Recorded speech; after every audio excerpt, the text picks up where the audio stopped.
The fifth app is the stats. So this is a basic app that shows you how many steps did you do today, how many calories, and so on.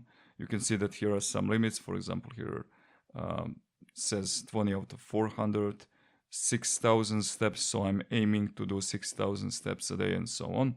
This can be changed with the app. So if you go to the app and tap on the devices and then scroll down to the stats, here you have those limits. So if you want to increase that, you can set your count to, let's say, 11,000 steps. I want to do 11,000 steps per day, and now you can see it's changed here.